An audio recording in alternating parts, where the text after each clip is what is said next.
hopefully I'll be able to adequately answer those questions. My name's Dan Ungerleider. I'm the Economic Development Administrator for the county. I've been here since July.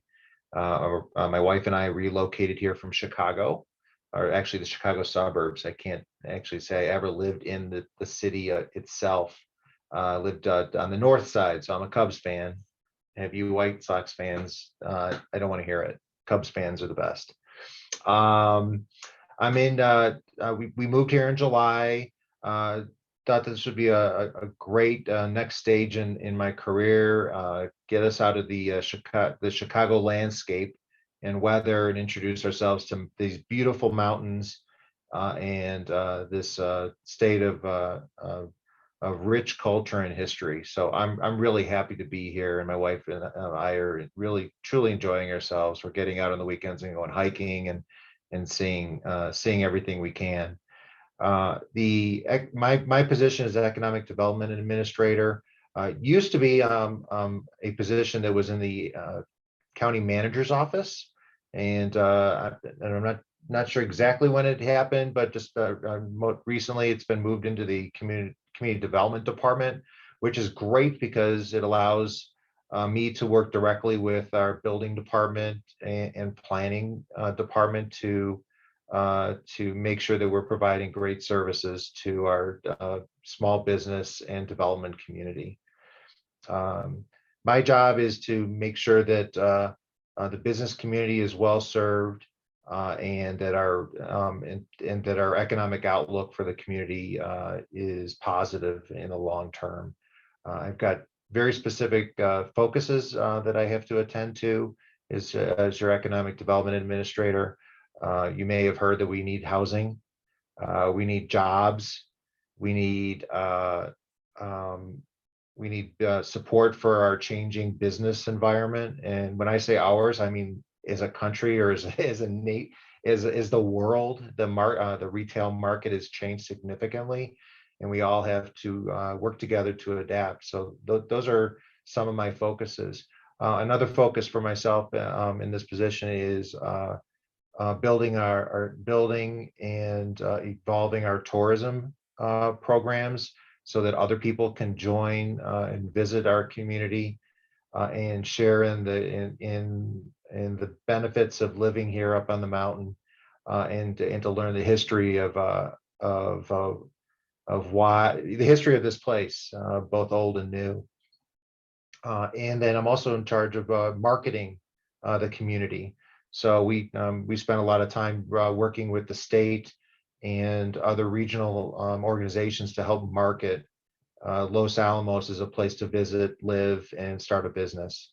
So those are kind of the general descriptions of what I do. I have a housing program manager working for me, as well as a marketing specialist working for me. So I'm not doing this by myself. Matter of fact, and I was just describing before this meeting started, one of the things I really enjoy about working here in Los Alamos County, or Los Alamos County government, is the collaborative and professional attitude that the staff has in serving you in the businesses of this community. I was a little overwhelmed when I started, when I got to attend a very high level meeting, and the county manager asked me what my opinion was, and that was a shock to my system, because I didn't think I mattered yet. But that's the kind of work we do here, is we collaborate and work together, and we know that the product or the services that we provide are going to be best when all are involved, and all have some form of input or involvement. So I'm really happy to be here. I thought it'd be a good idea for me to kind of run through some of the projects and things that are specifics that I'm working on. And I want to say it right up front that when I say I'm working on it, it just means I'm involved. There's so many other players, including, from council members to boards and commissions and other departments. So I might say that it's my project, but I know that it's way more than that. There's more people involved. I'm just lucky enough to be part of it. I also want to make sure everyone knows that I'm very much aware that I only started in July, and many of these projects started much earlier than or before I started. So I might take ownership of those projects, and I think that's a good thing. But I know that the projects were started by others, and there's a lot of credit to be given around.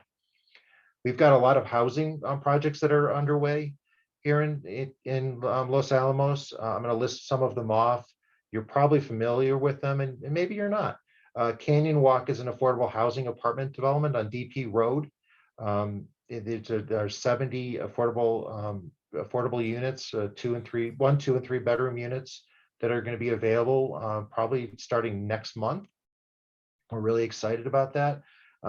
Canyon Walk is a great project because it also helped to help the county implement some infrastructure or roadway improvements on DP Road in conjunction with the Canyon Walk and other improvements in that area. So you're going to see lots of changes over the coming years on DP Road, changes in improvement, access, and I think you might actually begin to start calling DP Road a neighborhood. Another project that you'll see right off south of Trinity, right to the east of the hospital, is the Hill. The Hill project is 149 apartments. It's a full community with a community center, pool, and other amenities. That project started last fall, and it's on schedule for completion later this year. The Bluffs, another development that started, is back on DP Road. This is a 64-unit senior housing apartment development. Right now, if you drive out there, you'll see a foundation with some pipes sticking out of the ground.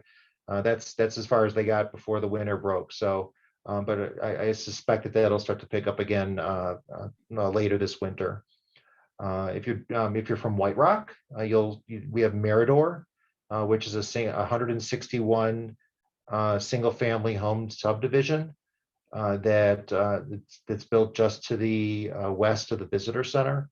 What you don't see today is the beginning of a mixed-use development that'll also be part of the Mirador subdivision, which will be apartments and some new retail stores. Hopefully some opportunities for restaurants and other retail down in White Rock. Arkansas Place, I think some people have referred to it as the Black Hole building, or as the Piggly Wiggly, I think it was at one point.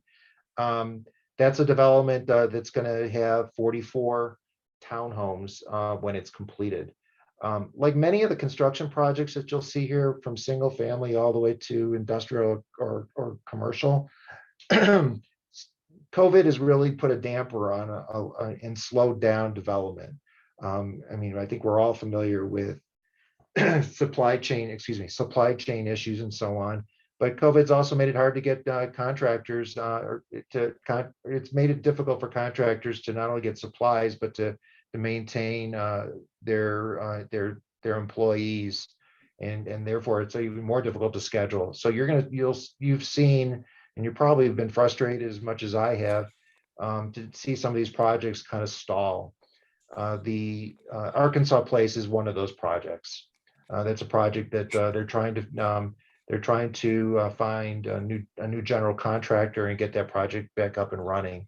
Another issue with construction these days is that, just like the grocery store, all of our prices have increased as a result of COVID and the supply chain issues. So this has caused a lot of projects to have to go back and refinance and reconfigure their project so that they can afford to build what they wanted to. So we're doing everything we can here at the county to assist these developers, but in the long run, they're going to have to figure some of this stuff out on their own, just like you and I have to when we go buy a box of cereal for $6. So another project that we're working on right now is, someone's sharing their screen. Another project that we're working on is the North Mesa housing project.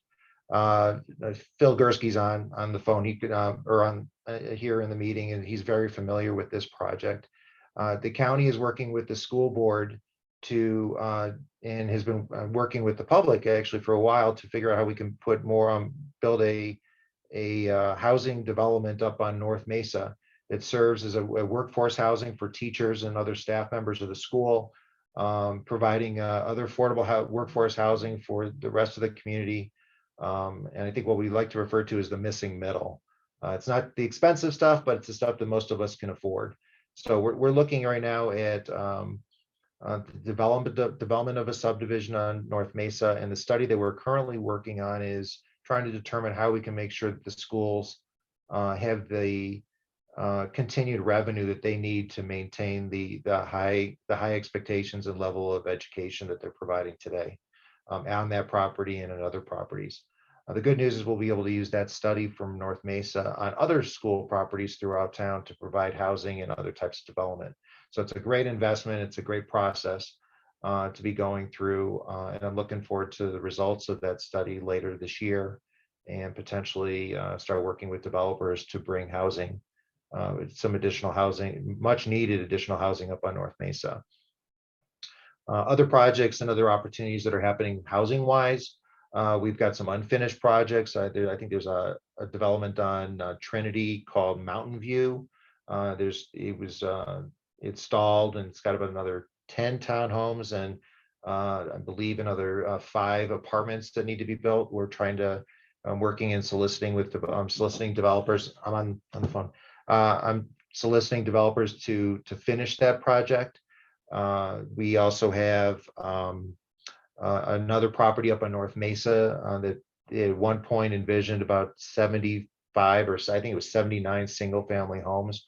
That property is being reviewed right now by a developer, so we might have another development at that location. And then we're talking to developers right now to consider projects in White Rock as well. One of the things I also want to stress is that not all of our work is in Los Alamos County. Some of the work, much of the time I'm spending or I'm referring developers or investors off the hill to look at properties in other locations, such as Espanola. There's a large property in Espanola right now that's been sitting, and I worked hard to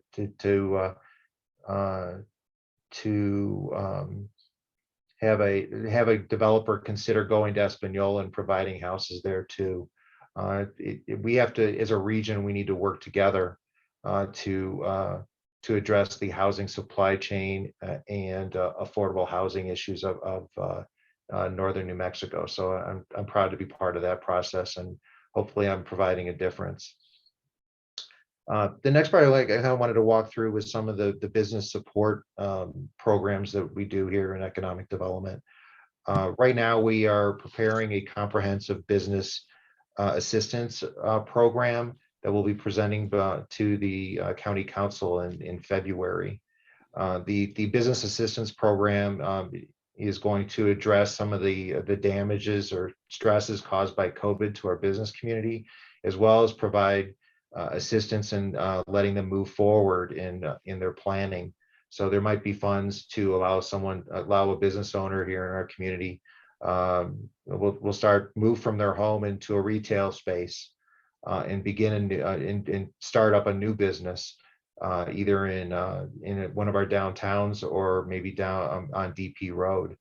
Other programs might assist them in doing an expansion or renovation of their existing business, because they had originally planned to do it 2 years ago, but they've had to divert so much of their funds just to survive that they haven't been able to start those. So we're hoping to help them with these programs and give them the resources to move forward. The business assistance program is also going to help connect them with other resources here locally, such as with our Chamber of Commerce or the Small Business Development Center over at the university, or with other regional organizations and statewide organizations that assist businesses. So I'm looking forward to working with the council to get that program started and really begin to provide an expanded service to our business community. Much of my time is spent coordinating with the with LACDC and the chamber, with the university, and again the Small Business Development Center. Again, it's to make sure that we're all speaking the same language and trying to and we're not tripping over each other. There's one of the unique things I think I have found about Los Alamos County is there's a lot of organizations all trying to help one another. You're isolated, and so to speak. So I think this has become a self-help community, and I think that's actually a strength. But sometimes we need to spend a little extra time coordinating, and I hope I'm helping out with that. I work with two commissions, the Lodger Tax Advisory Board and the tax.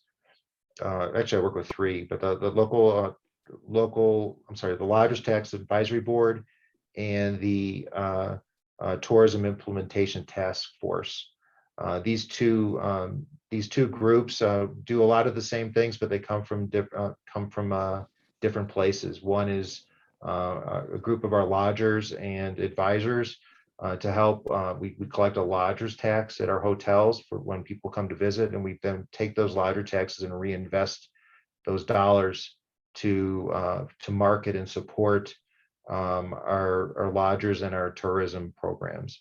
The Tourism Implementation Task Force really takes a look at all those things that we take for granted as residents, and looks to see how we can make them better to improve our quality of life and to support and attract visitors to our community. Tourism is really important. Not only does it allow for us to improve our facilities for ourselves, but it also provides more customers to our business community. So as we're filling hotel rooms and we're having people visiting the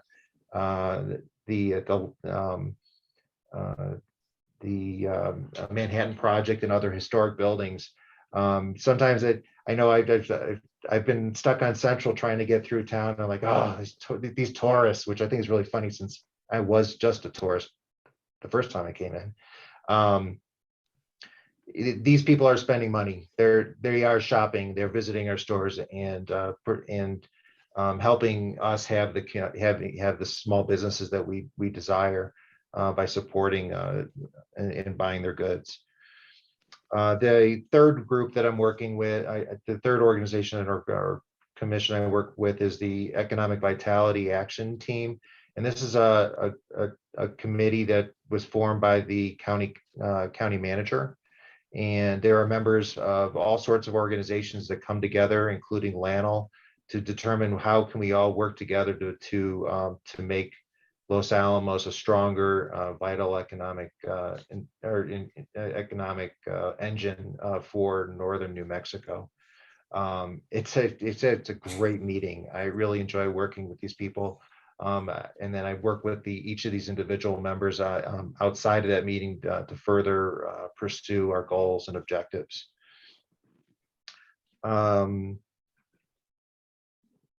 The last, and I think what most people would ask is, what are we doing with the vacant properties in town? So I work with our broker community and the property owners to figure out how we can turn these projects, these vacant buildings, into viable businesses that meet our master planning and economic goals. I can only imagine how frustrated you as residents are when you see a building sitting for a long time. And not necessarily understanding what's behind, what's causing that building to sit vacant the way it is.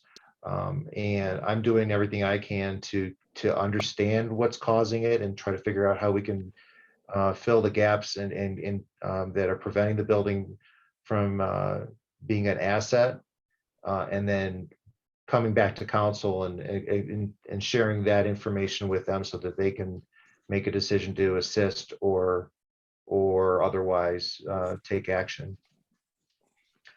Other projects that I'm working on is participating in our outdoor recreation planning.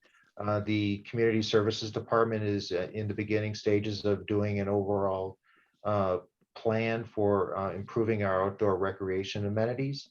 I'm involved with it because of the the importance of our recreation infrastructure on our tourism and economic development goals. And I also I'm involved because that's one of the reasons I moved here. I really enjoy the outdoors and the amenities that we have, and I'd like to see them. I'd like to be part of the reinvestment or continued investment in those properties. The let's see, there's so much. I'm participating in we are right now in the final stages of updating our development code. This is an important task because the development code allows for us to direct development as we have planned for and determined is necessary for our community. And it also, the codes also could be rather bureaucratic if they're not written properly and difficult to manage and difficult for a developer to navigate through. So I'm involved to help to make sure that we aren't creating codes just to create process, but to actually meet an objective and provide a result. We're at the final stages of creating what's called a Metropolitan Redevelopment District for White Rock.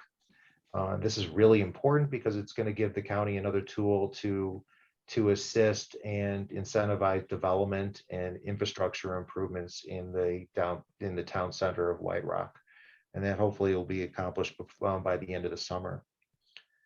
I've already talked about buildings. And then I think the last thing I wanted to mention is we have, I don't know if anyone saw the press release this morning, but the county manager purchased as many at-home or self-test COVID tests for the business community to use. And we distributed all of them this morning. We thought it would take a couple days, but they were gone within about an hour and a half. And the county is attempting to order more. Because we want the business community to feel safe. We want the customers going to those businesses to feel safe. And really the best way to do that is to manage COVID and understand or at least be able to understand what the risks are and control those risks when we can. So with that, I'm open for questions. I'm a pretty informal guy, so please don't hesitate to ask. Which you're comfortable with. So I have some here that are in the chat, and I can just read them to you if you want to, Dan. Sure. One person saying, I heard that the Hill ran into, I think the Hill development, ran into problems about the leveling of the land and that there was a lawsuit going on. And is that true? And can you give us some details about that? I'm not familiar with any lawsuit or a leveling issue at the Hill. The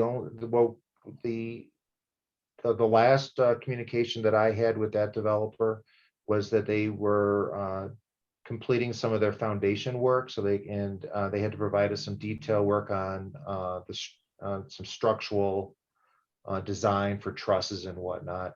But that wasn't holding anything up at this point. So I'm not familiar with anything that would involving a lawsuit or grading on the site. As far as I know, it's moving forward as planned.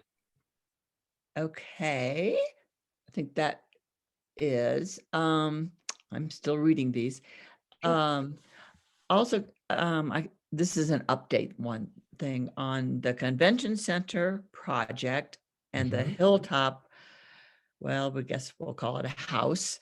And the old Smiths, but that's really that whole Merrimack thing. Where is that? Just in general, I guess. Okay, so let's talk about the hotel conference center or event center project where the smart house is. Was it the 20th and Trinity?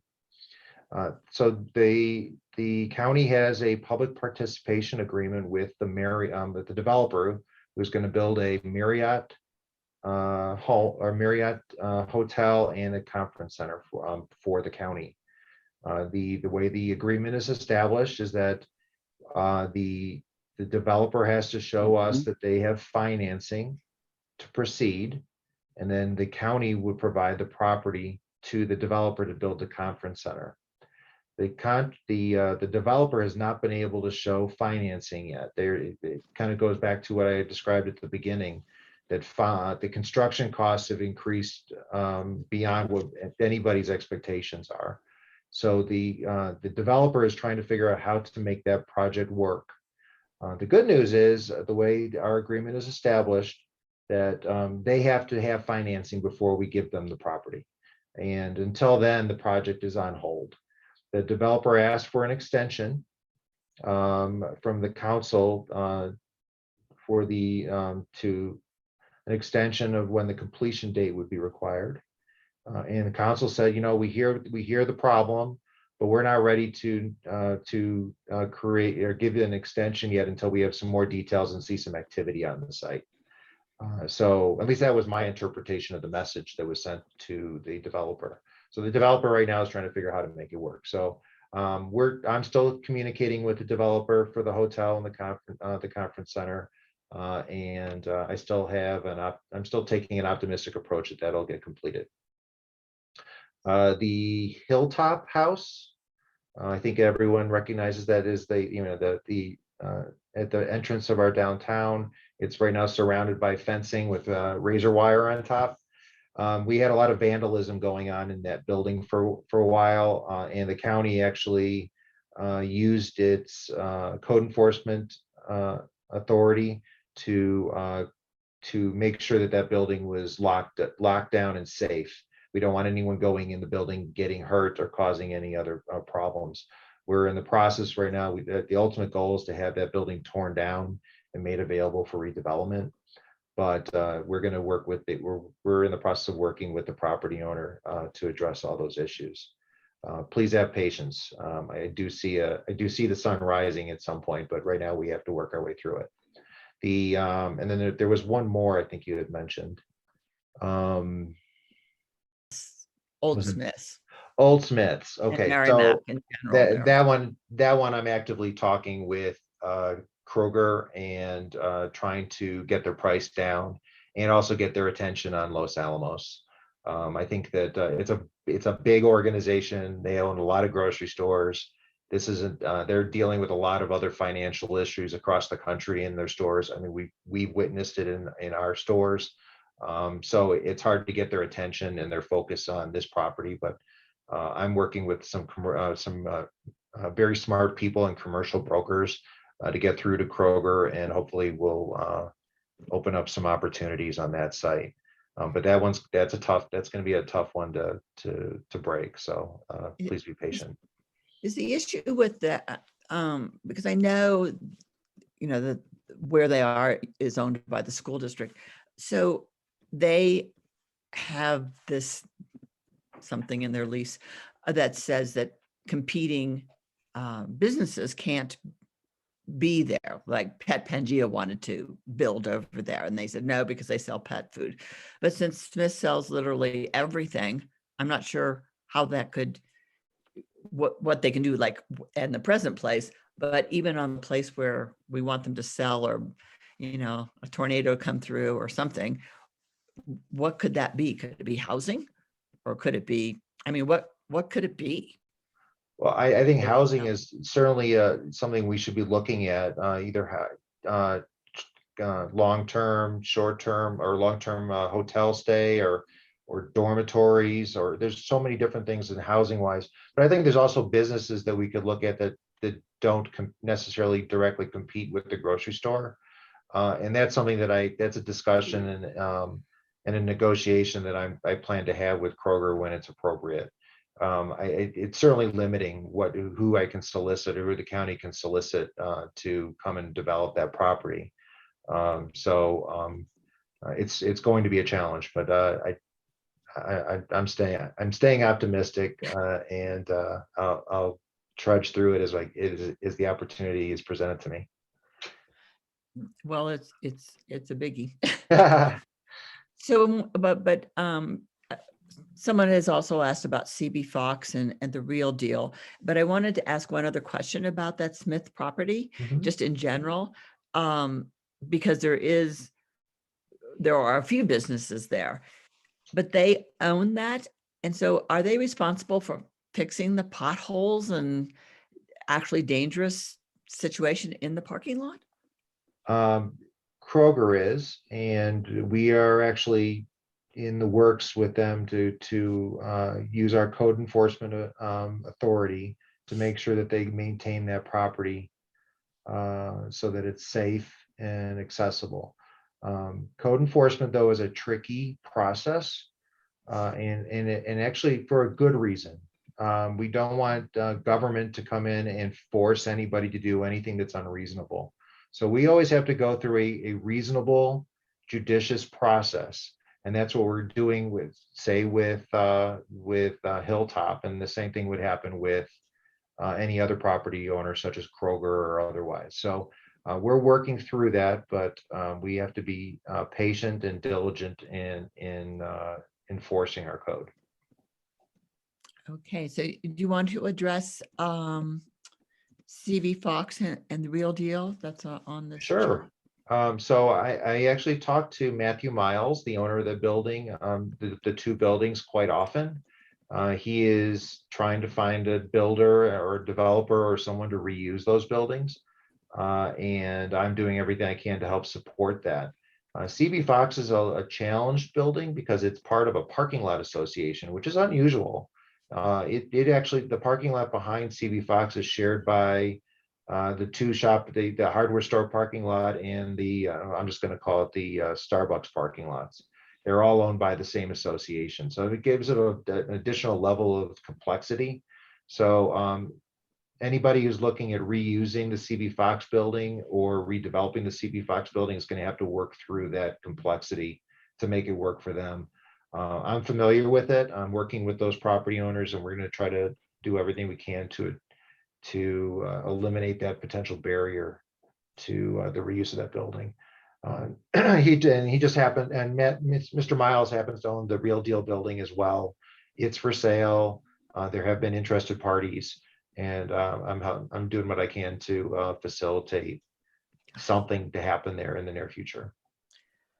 Okay, another one is, are you familiar with, I'm sure you are, but with the proposed ordinance for assessing fees for empty buildings? Are you familiar with these types of ordinances for discouraging empty buildings? Do they work? So I'm going to say yes. I am familiar with them. The different communities do use them and have had different levels of success. And I'm really looking forward to the workshop that the council is going to be holding on Tuesday night next week. So I'm gonna refrain from giving my opinion and allow the public and the council to have their discussion on this. I will say that the business assistance program that we're putting together is an incentive program to help move projects move forward. And I would hope that tool, in addition to any other tools that council puts forward, would make a difference in helping the business community move forward. Thank you. The NIMBYs, that's not in my backyards, frequently cite traffic issues. Does the county know the capacity of various streets that might be impacted and the traffic they can handle? And I am assuming that means, both business and new developments. It doesn't say specifically, but that's what I'm gathering from that. I guess the short answer is yes. We're very familiar with what our roads are capable of handling, and what improvements would need to be done to our roads or to our transit system to address additional traffic. Traffic planning or transportation planning is a science, and as we change as we make changes in the developments adjoining our streets, we always have to take a look at how our road network can manage the number of cars, provide safe access for our pedestrians and our bicyclists, and interact with our trail system. So yeah, we do spend a lot of time looking at that, and I don't have a problem. I actually I think, although I don't like calling them NIMBYs, I think it's anybody. I think everybody should have concerns about what's going on around them and become knowledgeable about what's going on them, and have an ability to have some input. But I can assure you that your county government is looking at all these details as each project is coming through, and doing our best to address those concerns. Okay, next. Do you have offers of plans to develop the area near the co-op and the Hilton? Is that the Hilton? Whatever it is. Yes. Down by the co-op. I don't know if that means the land that we just kind of was doing with the land commissioner Do we have offers? of plans. to We develop that did. area? I mean, we did receive a proposal for a development on the what's now referred to as the formal Pebble property. But we've decided to not take action on any proposals at this time, and then when it's appropriate, we're similar to what we did with Pebble, we'll solicit for proposals from the development community. Other than that, I'm not familiar with anything that's beyond that or more formal. There's been no public hearings or development review or anything beyond what's already down there. So. Okay, and I think I asked this, but now I'm not remembering what you said about the proposed ordinance for assessing fees for empty buildings. Did you talk about I that? did. I said I Okay. danced around that one. Oh, sorry, I missed I that. did. I decided that's one that really needs to go through a public forum and discussion. And it's as a staff Okay. member, I will support the results. Okay. One, are there green building standards, the leads? And I'm not sure exactly what that means because that's all it says, but Sure. is that a requirement for new buildings or new schools? So, well, I'm not familiar enough with this, how we review school construction. So I'm gonna kind of stay away from that one at this point. In Illinois, schools needed a meet code, but the local municipalities had nothing to do with the plan review and approval of building permits.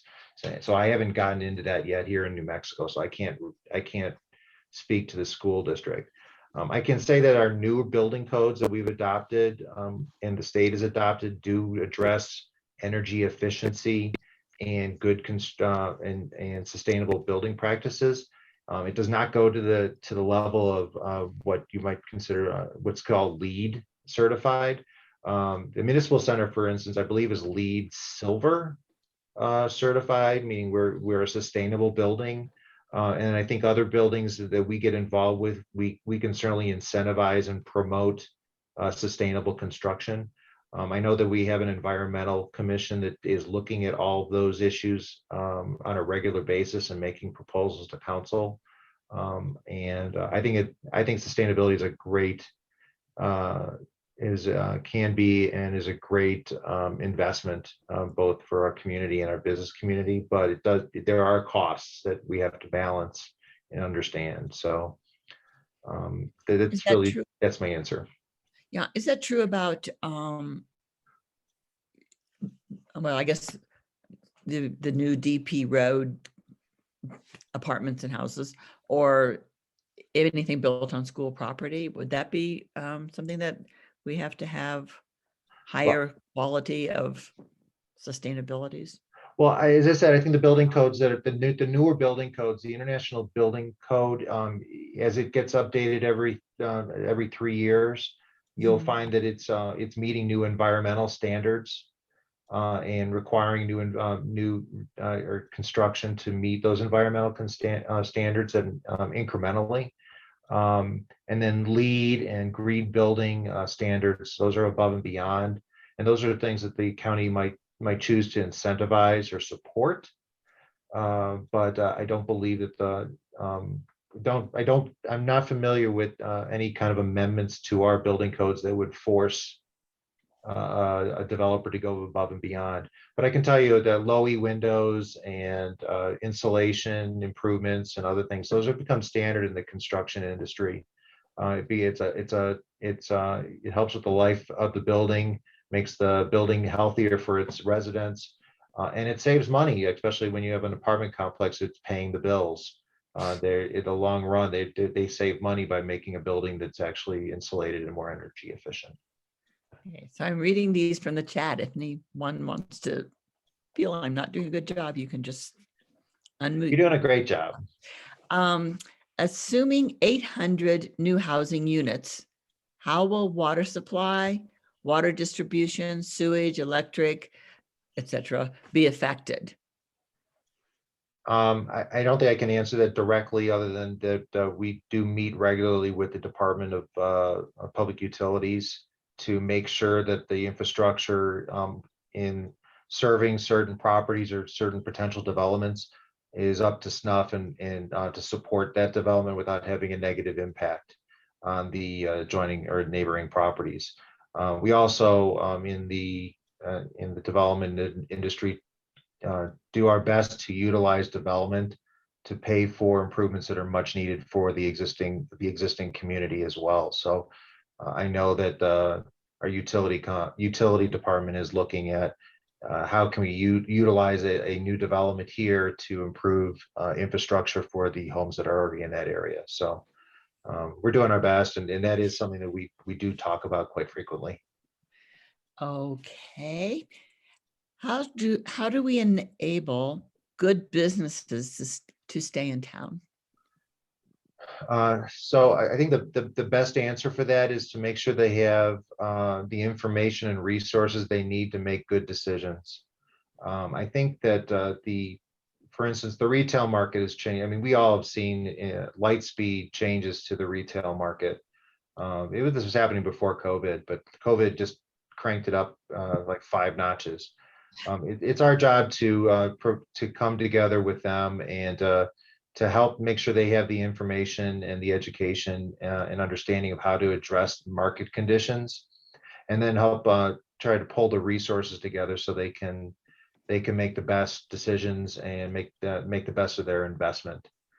It's a challenge. In talking to business owners, they're busy. I mean, they're doing everything they can to sell the widgets and the services that they're selling, and I mean, I think we can all relate to being busy with what we know, and not looking up and trying to figure out what's affecting our world. So I'm hoping that we're pulling the resources here at the county with the assistance of our partners, pulling those resources together to help the business community make wise decisions and grow. Is part of that issue the rent that they're having to pay? That's an interesting debate that I've been hearing since I got here, and I think that why there might be some truth to that. I think really what it's more of a combination of different factors. I think a lot of our retail spaces, for instance, in town, they were originally designed for something else. I mean, if you remember, I mean, being a lab property, we had a lot of offices and garages and so on all around town. Those don't necessarily translate well for retail. They're too big. They don't have washrooms or the right type of washrooms, or I mean, there's just things that they're missing. So as a business owner comes in there, they realize that they need to make some expensive changes to accommodate them, and they might not necessarily need the big retail space that's being that's available to them. So they need half of it, or they need 1,000 feet versus 4,000 feet. So we have to take a look and help guide the business owners, both property and business owners, to help make those facilities and get them in line with the current market conditions. So that's a long answer, but I don't think it's necessarily high lease rates. I've had a couple conversations with some property owners and said, well, do you charge more for units up against the main street than you do in the back? And the answer is, I get what I can get. And that just shows that they're just trying to survive as business owners. They're just trying to survive as business owners as well. But if you go to you go back to Chicago, the shopping center definitely has a pricing program based on the location of the store and the conditions that store has. And I would hope at some point we were able to build our market up to, so the property owners are also able to do something similar to that, so that they can afford to make the infrastructure building improvements necessary to serve the marketplace. Okay, so the next three are kind of, I'm going to kind of combine them. The overall comment I would say is that a movie theater in town would be part of the recreation plans. Yeah. But the questions themselves, that was the last part. But the beginning part was, what can we do to reopen our movie theater? And the comment dealing with that in a sense is, since we don't have a movie theater and we want to see a movie, you have to go to Espanola or Santa Fe. And then, of course, people go out for dinner and they spend their money in those two places rather than on the hill. And I will just say one other thing, this is my comment. My understanding was that it was not COVID, although I'm sure that hastened it, but COVID was not the reason that the movie theater that many of us who've lived here for a long time fought hard to get. It was more that people started streaming and they just stayed home or have televisions that do all those things. So they didn't go to the movies, and keeping up the movie theater really wasn't okay. And then we did COVID and had to close it anyway, but that wasn't the cause originally. The COVID wasn't the cause. So what can we do about a movie theater? Well, that's a great question. Steve Lynn and I just had a conversation about this 2 days ago. We are looking at all different ways to incentivize or attract um, a movie theater of some sort back to town. We know it's something that people want. I don't have a solution that I can share with you today, but I can imagine that we can all sit around a fire pit in our backyards and debate and discuss this till we're blue in the face, and we still won't have a movie theater. So I think it really goes back to, COVID might not have killed the movie theater, but it certainly accelerated the changing marketplace. And if our market can't keep up with it, we're going to lose some essential businesses, and I think the movie theater is one of them. If you go off the hill or you leave the region and you'll see that the movie theaters across the country are changing significantly. I don't like them, but that's my problem, not yours. You go in and the chairs are now couches, and your feet go up and you push a button and someone brings you food. I could sit in my living room and do the same thing. So I think, but they are doing everything they possibly can to save that industry and make sure that there's a place for people to go and watch on a big screen with super sound. And I have a feeling we're going to continue to see that industry evolve and change to try to figure out how they can stay relative in a streaming world. Right. Okay, let me see. Will okay. Will there be impact fees assessed on the new developments? So it's my understanding that we do not impose impact fees. Now, but we do have other ways to incentivize and assist or support a development. And those are all the things that we look at when a developer comes in. But unlike where I came from, Los Alamos does not impose an impact fee on development. Okay, and the last question, although I have some, but I'm going to go with the audience first. What incentives do you have for new businesses coming here? Or we, probably not you, but we have to get businesses here? So that's something that I'll be presenting to council on February 1st as a group of as a comprehensive business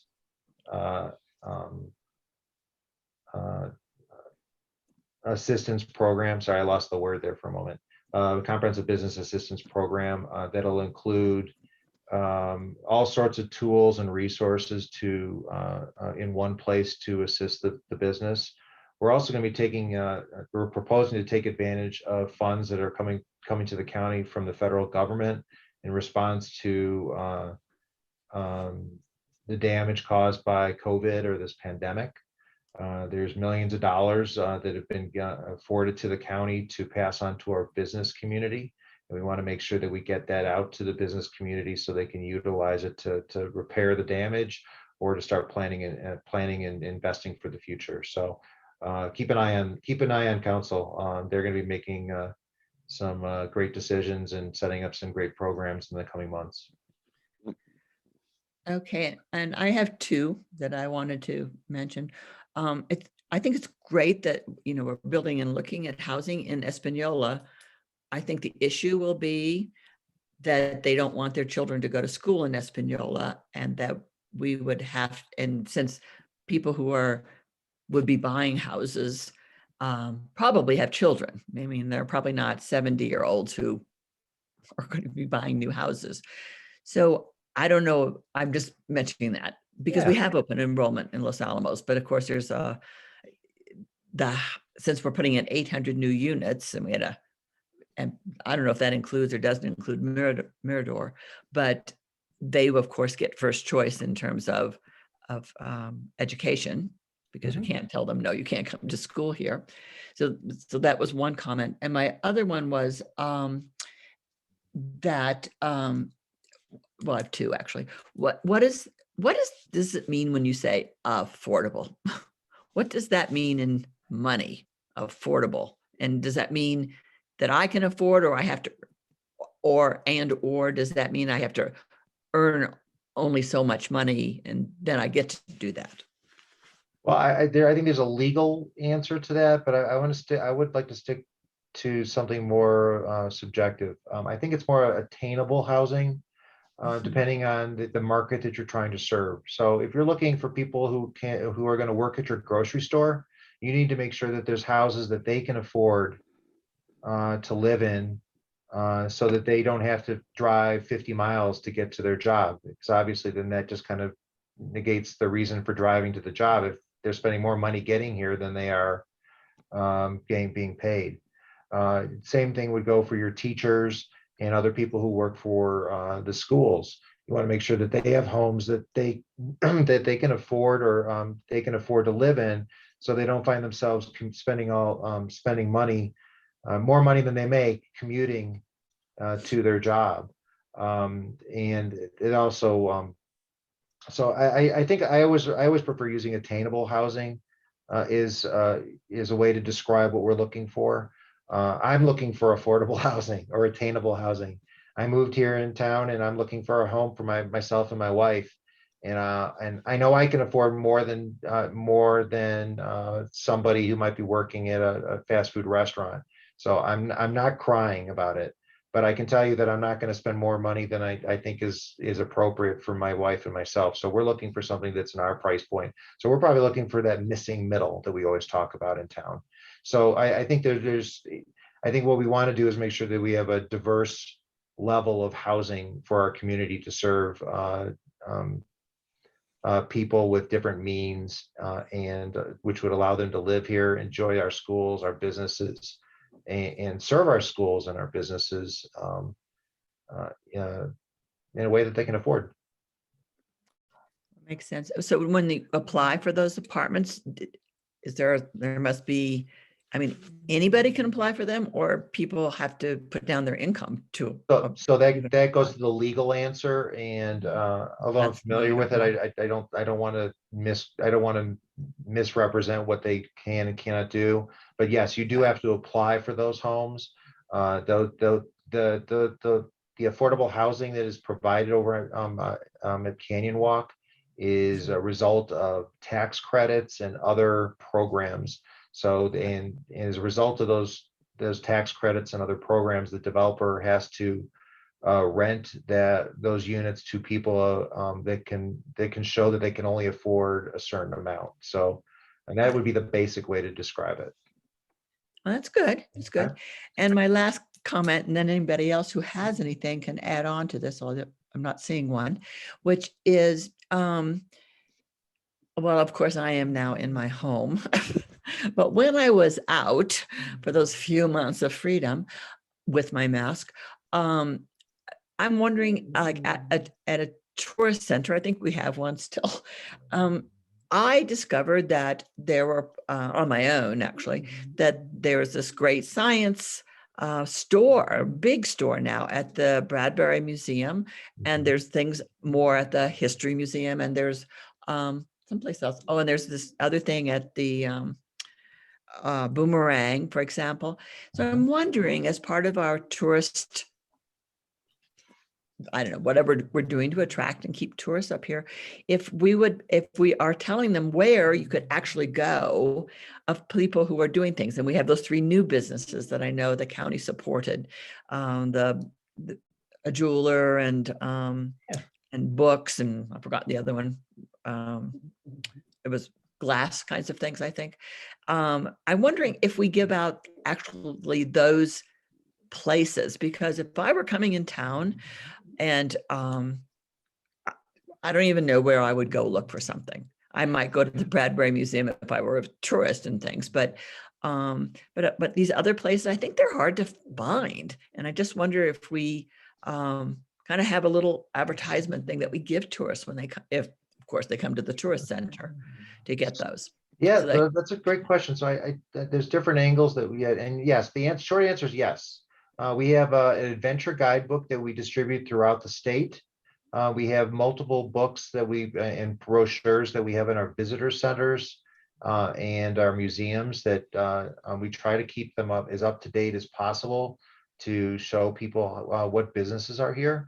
In fact, we're in the process of planning our next update to our adventure guide, which is going to not only provide, it's a magazine that actually has much of the information in there, but it's going to tie directly to the internet.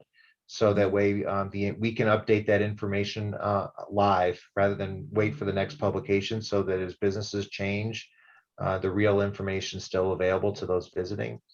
yeah, I think I was actually surprised that on Small Business Saturday, the paper had the Daily Post paper, not the online, Right. but the paper had all this map of all these places. And I thought, holy cow, I knew about Peak and I knew about the ones I just mentioned to you.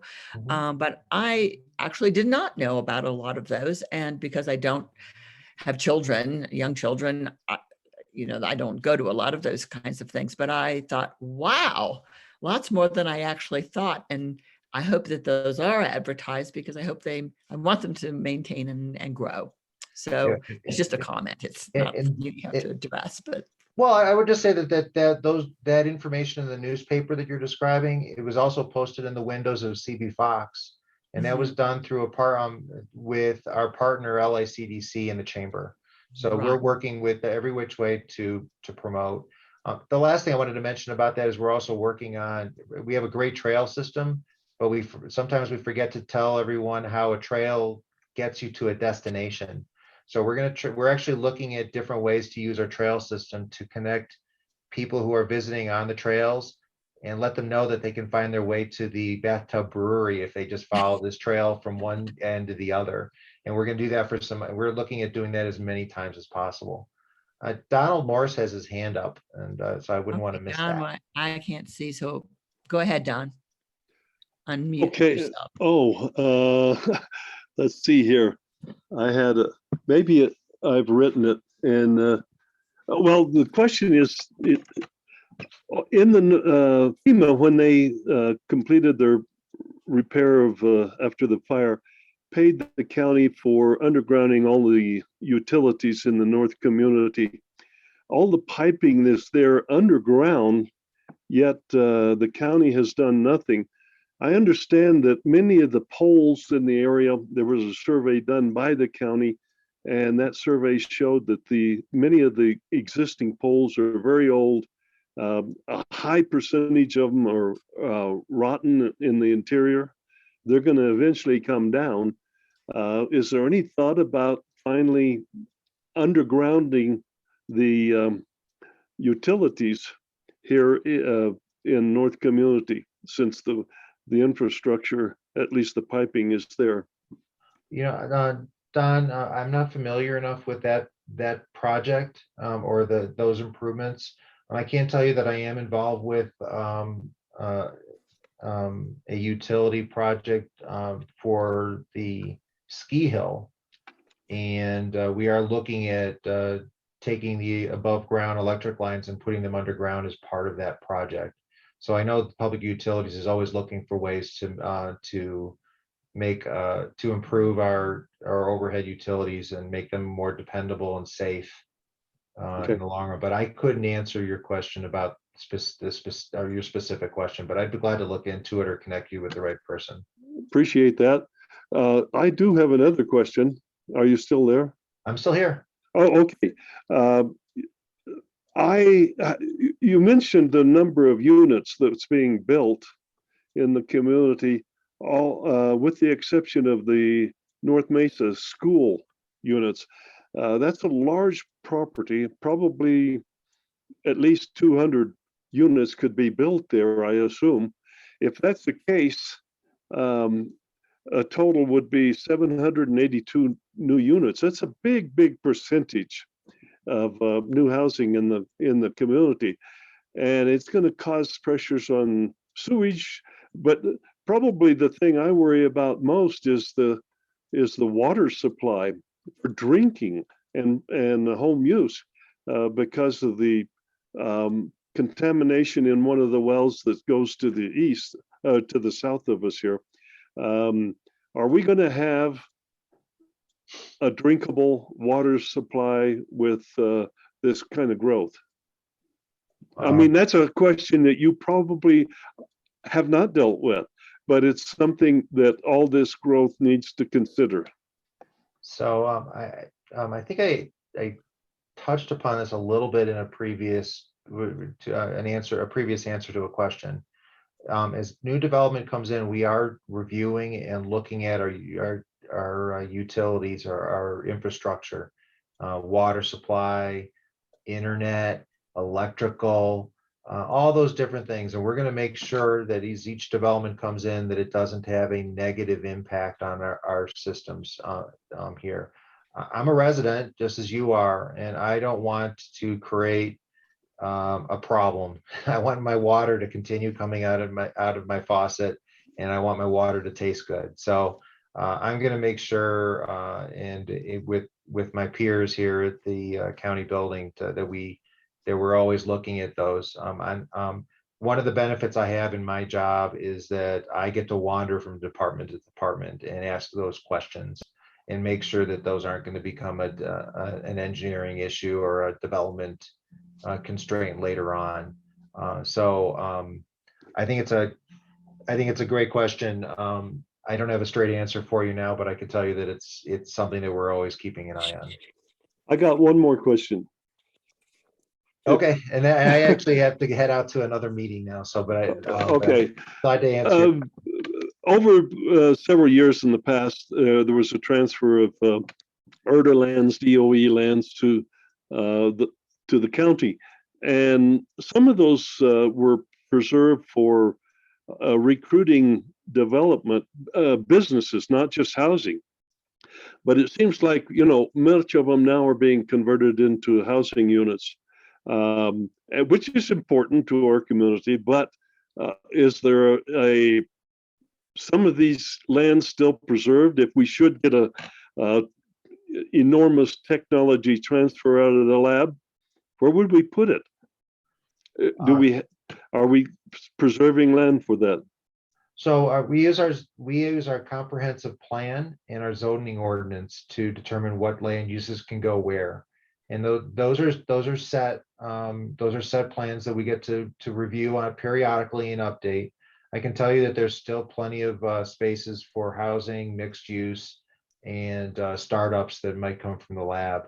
DP Road, the county is investing a lot of money in infrastructure so that DP Road can be a place for these new startups by making sure that there's water, proper electric service, sanitary sewer, and so on, and housing. So, and I think they can all work together and help us meet our goals for both housing and as a business community. So we don't preserve property for specific uses. We're a community that allows for open discussion and review of each proposal as it comes in, and then we plan for the future by keeping our comprehensive plan and our downtown master plans up to date. Good. One more final comment I, from me. I actually really do need to go. I'm Okay. really sorry, but I Okay. can tell everyone here that I'm easy to get hold of. It's dan.ungerleider. So if you want to send an email to dan.ungerleider@lacnm.us, I will do my best to respond and answer. Okay. I really appreciate everyone here for spending I their did promise lunch. you one. What's that? I did promise you 1 o'clock. So that's Yeah, okay. no, my boss is calling saying, "Are you joining us?" So I do need to get off the Is that phone. Steve? You just tell No, Steve. but he might be on the Okay. call, but no, it's Paul, Paul Oh, Andrews. okay. So Well, I do, Paul's been here too. Tell him yeah, he yes, he Okay. has. So I I'm do have going to to send jump you off. these questions. I'm going to But send you these questions. yeah, but I'd be glad to come back another day too. That I enjoy being in hearing from people and learning from you of what's important. Um, we all come to the table with many assumptions, but if we listen to each other, we might be able to figure out a better way to move forward and work together. So, yeah, Carl, it's kind of like the playground we were talking about before the meeting. So thank you very much. Take care.